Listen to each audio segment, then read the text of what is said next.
السلام عليكم ورحمة الله وبركاته. ازيكم حبايبي؟ عاملين ايه؟ يا رب تكونوا دايما بخير. طبعا يا جماعة كنت بتمشى كده في المزرعة، بصراحة لقيت منظر سبحان الله تبارك الله.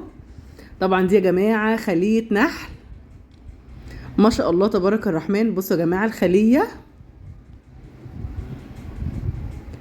في قلب كده جذع الشجرة، ما شاء الله اللهم بارك.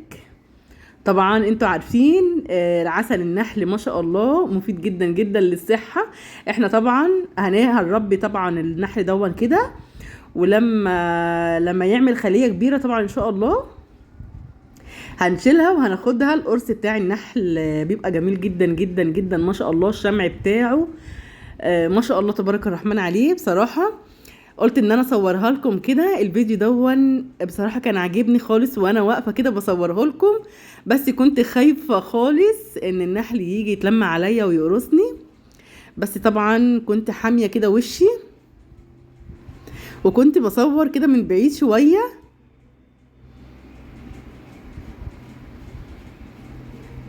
وبصراحة مرضتش ان انا اكمل الفيديو، كنت نفسي ان انا اكمل لكم الفيديو للاخر.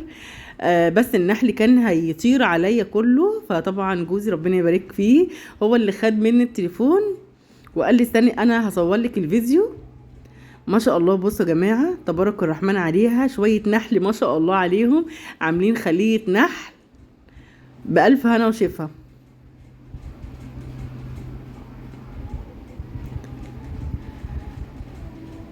على فكرة يا جماعة كل سنة في الأوان دون سبحان الله الخلية دي بنلاقيها كده زي ما هي كده، ونيجي بقى ايه ناخد كده قرص الشمع بتاعه ما شاء الله بيبقى جميل.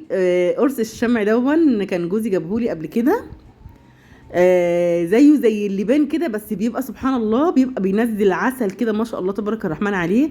وخدنا منه العسل بتاع العسل نفسه حطيته في بطرمان، بس بصراحة ما كانش كتير.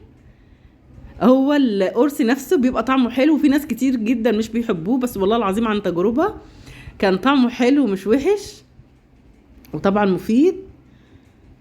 يا رب بقى النهارده يا جماعة الفيديو النهارده يكون عجبكم. وما تنسوناش في اللايكات والاشتراكات الحلوة بتاعت حضراتكم وتعليقاتكم الجميلة اللي بتحفزني، وقولوا لي ايه رأيكم النهارده في المنظر الجميل ده سبحان الله تبارك الله. بصوا سبحان الله كمان يا جماعة الشمس كده جاية عليه ساقطة على خلية النحل. سبحان الله طبعا. بصوا المنظر يا جماعة ما شاء الله اللهم بارك اهو في جذع الشجرة كده.